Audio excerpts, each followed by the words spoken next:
Branche bonus phone. Hey, memo video no kwa hemeta. Branche on nam Ghana here so your fellow dear band. The trim wo fu say bomfa bodam ni NDC. Na wo say wo bo omo. Wo so nya emergency. No wo bo omo. Raf ho ahwan. Yeah fix the country. Nam dwen so de akoma pa na ayo. NDC en winia. Na minim se na me dageta boom. Ene sa branche wo se de ani moje etu. Na nya branche we na ayi wo gina 37. Na obi be wu a. Wo ka say mmo obi wa na ede. Na rafu moje etu na ye hwe wa na ye de be. Rafu so do na emoja tu ni anhwe wa afa ya bonus fo yi o makola no odidi akiri fix the country days no did mini Oliver chia. It was Sunday enumere and Ralph the fellow Ghanaians and as Ralph St. Williams or a social media activist Estorme a rich hospital and here Okatakyie chaos. Yo, so nobody is doing anything. Like everybody is watching. Na branch ene se obutayenti a o video patients ni ayarefo e dedem paso nyina no o video ma branch no abekirekire ni nsem me na make say health minister no yewura minta akando akọ hospital ho one rafu kra kwa kodidi nkomo ma Okatakyie kwa me Afrifa social media freshers nega mu nyina no akasa wo ho a me di videos ni fu nsem no ebebe so wo kasafidie eso if I'm done, Kwesi Prince. A daily VGA so. Message also ba no subscribe, wa share, wa comment every baby or free. Na ebusia no etimi akoso akona nim na before me dey say breakdown ni bi everybody no. This episode is probably brought to you by Charistic Company Limited.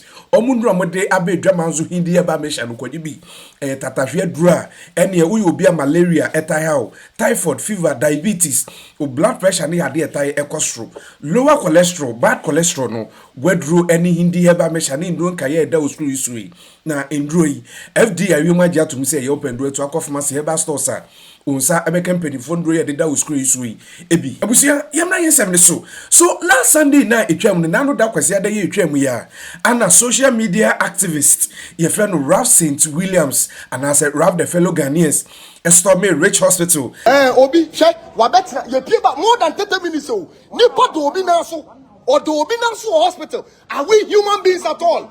Are we human beings?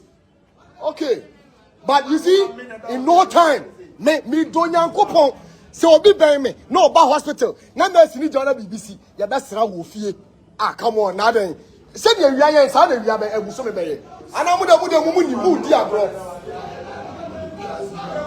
hold it charge hold this why want you sketch this guy hold there me say omo duty ni look at this. Where in the world that human beings life are being respected in a way? Where in the world? Yeah, dog. Yeah, we just want to prepare him and get him off to a different hospital where human beings life. There is a person in there at the emergency ward. What's wrong with him? He had an accident. We brought him myself. I have been here for almost an hour. Nobody is even attending to me. Okay. Out. Thank you. Who does that? Na abrante ni kire mu se odene yare ekọ Rich Hospital no wepra enti ode yare no anase pra na wepra no de ko Rich Hospital sanko akwaje ayarehwe na ebre odu ho no ana a nurse ni a doctors fu ewo ho na ka kire ne se yahu se wepra pa mo je pramo etu na fa oyade no transiansa na kwaji folder se ne akọ hospital ma okada na se folder yi kwaji bibira ansa ni ahwew na abrante no enya ho abotre okoye no so ne de ayarefo bebre na ba ha abrante ne kase mu no kire mu se a doctors ni a nurse fu e wo sa dana na dweno aso o ma relax akamu sa hwe mu da mini fam hwe nkrofo mu prepare na abrante no eso camera any video obi oda yare mpa so oja ya hwe nyina no e video ni fry so there is the same particular guy here and now 2023-2024 no ho baby obeye face the country demonstration called blockade 37 military hospital kire mu se amanfo okura no emphasize kwano so ene me sure say unim ene face the country no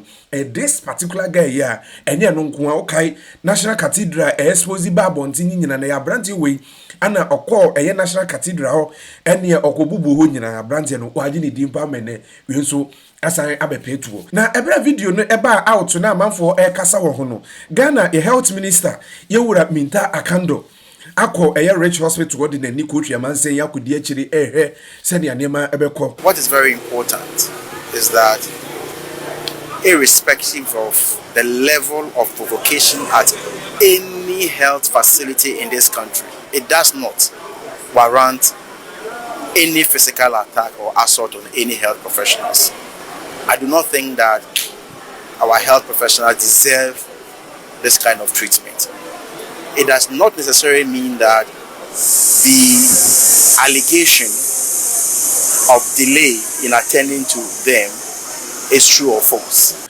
Na okoye no ene one Ralph de St Williams nyina kobobo nkomo ede na no disem ato abonten ma efiashwas nega nso abekasa wo ho. How dare you go to a facility and start threatening health workers? What bodam John Mahama na wama wings John Mahama or your doctor John Mahama or your doctor esro adie fo ankokoye medicine ankoye communication what bodam what John Mahama na waba power nti amaye yese no John Mahama na ono otimi ko school be your doctor ni bi oh fool what foolish nitwits the camera chatting people. You will do what? I don't know who do one fancy woman. If Ghana is any serious country, that young man must be in jail. For some boy and some amount. Wow, bored and what? I see I would nipa don't sign a call. And to nipa bakono, Nimu Yacha or go hospital.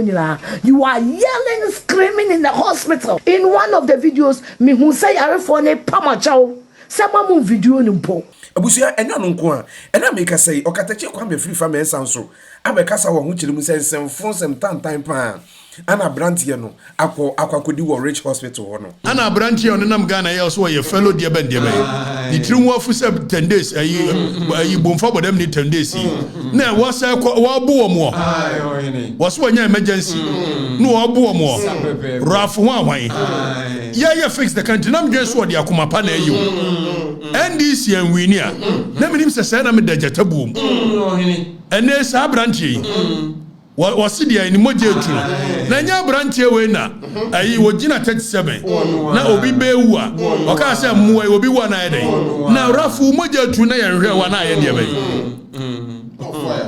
obi bewu ana no se muwa yi ba ku wa na yede na rafu so akodu na moje etu ni yenhwe wa afa ya bonus fo yi abrantie bonus fo. Hey, me mo video no kwa hemetan. True sir. Hemetan kura. Na why ne wo makola no odidi akiri. Fix the country days no. No odidi me ni Oliver achi a. Afa du ba bi na. Okoka Ibrahim ama asem a. No no mom no so ye freedom fighter. No odi matem. Me tini nyina. Na we dia wonye me target. Me dia branche no me hunu sa afi no. Ye dambi ne mo nye freedom fighter bia. Ana sa Mataya complex. Something Attαck complex. All of a sudden he sees himself as the one fighting for the nation. Edimen kanasembiu. Me hunu so didi matem na bia.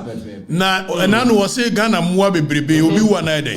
Na rafo no moje tu na yenhwe wa. Wo no de oye nipa chen de no wu no. To asusa. Na minim so dwen say abrasiveness ne de oye no na. Na we wo bu nurse forward ayi regional. Ana nurse for ne be kasem. Na ni fa nurse for ba no me come asem. Nurse for no ye nom so 8 months ni 7 months ni entuaeka tie ne ko jan ye boko jan na nurse ni a ye ne mama ye entuaeka ekombekun na nurse ni a ye entuaneka e dia ho ya fama ne so enkofo no beku omo atu nwa chebe no de be say na nurse for ye tu omo kakwa no mo attitude ti say no on nurse ni 9 months ye entuaneka because you see MPP for the fire woman. Hey, son of mine do. Your minor do no. See MPP for the fire woman. It's yen Trianica. Wow. Nurse for you. Omacro, and a second one on Becum for. Because yen Trianica dia. Boneba Bantrim. See in Trianica. What in the force who I won't found. Debbie. Tinkrofone be wo hospital etientua na asefone ka wo na fellow one say abu omo yi na ka mu ye ka freedom fighter de ka we ni akum bi mo omo si entu omo ka yi na motivation koso freedom fighter de wo ye no enyu oro na sa de ya ka ya de ko ye manfo no and it's a wako na emergency ward ni enya ni o papa. There are systems and procedures that exactly. And that's if one akobo that's freedom fighting. Ye nyane sa. Na me pede wo ye no. Toaso. Toaso why? Oh say ya, toaso sa. Dani nurse ni be ma ba ko no so fa ne bra no so me kana sem why me de me ni hweka nurse for ni teacher for de mo be kan one me report me de me ni bika why and now make us say Ralph St. Williams abekasa won hu said de ye ka ye didi na tem nyina no emu na bem obekoso ayade papa e de abo man Ghana. The medical negligence from some of our medical staff is becoming too much, and you can't do nothing about it. There are no proofs, and they do this with impunity because they think that nothing can be done. There are no records to prove that this is indeed what actually happened. People constantly keep reporting medical staffers, disrespecting them through, their mood of communication, violence, through their, it's a lot. And I believe that all these things can be worked on if we have cameras being,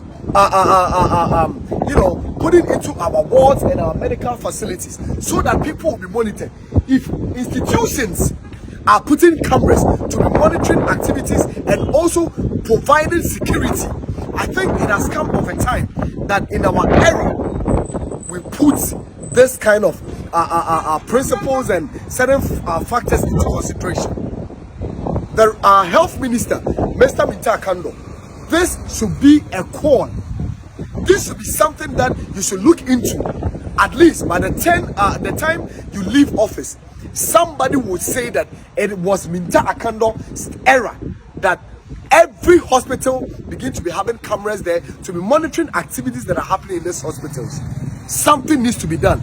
But right now, the insult, some of the statement that was made by these nurses, they had earlier come and say, "Oh, stop the filming. Let's have a conversation." And one doctor, is it Leslie, that had come to me and tried to diffuse the situation that was happening there. And upon respecting whatever conversation we had and stopping the video, was when another nurse came in using certain denigratory words that even, respectfully, even the street ghetto people will never use such words. Like unitasity, excuse my word. In the other world, we say, a nurse using this in the hospital.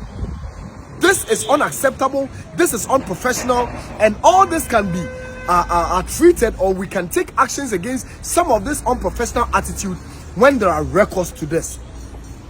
They do some of these things because they feel like nothing will happen, nothing will come forth it, because at the end of the day, there is nothing to prove it. And this unprofessional and obsessious behavior, that when you go to certain facilities, they feel like, oh, yeah, something needs to be happening and something needs to be done about this. Respectfully, the name has always remained Rob the fellow Ghanaians. I always say, I don't do what I do to denigrate anyone or to disrespect anybody, but I do what I do because I believe that Ghana can be better. Something can be done, and it will take us to do it. Long live Ghana. Abusia na ensamono ne kofa ba ni nyina no ana mede abesom wo kasafidie so ene abrandie ye giremuzo ono yo ene se onu ze ya che no krada yo na ye bekwaso de ene adi nsam bia chi de betofom bia nso ne de bebesom wo kasafidie so mesro so ba no subscribe wa share wa comment free ba bia hwe free na ebusunya no etumi akoso akona nim na before me de nsam no na meja mekra mo ame akono Charistic Company Limited the same kanche o munru o de abedwa manzo nkoje bi uyo bi asisi ade wo so sexual weakness low encounter ade beja so do yire okomutwi akompem sisi na ho asane agufom enso etuto yi awone ka no ho asasa buru donku unhu ba bia mfanfa zaman capsules no be mo gina so brane na za mesha ne za ade capsules no so wahu eye immune booster dro be boa dada sitinem na bibia no atumi adi mu se uyo bia eye infection eye bacteria beja so infertility or prostate problems, menstrual disorder, by do fit you kwachi out pains. Wase edrui ebe mo gina so branding do ya da uskunu so FDA ahwema dia to me say ye open do it to akofuma say herbal stores a onsa ebeka mpanifo endrui ebi ye from it done kwesi Prince Macron.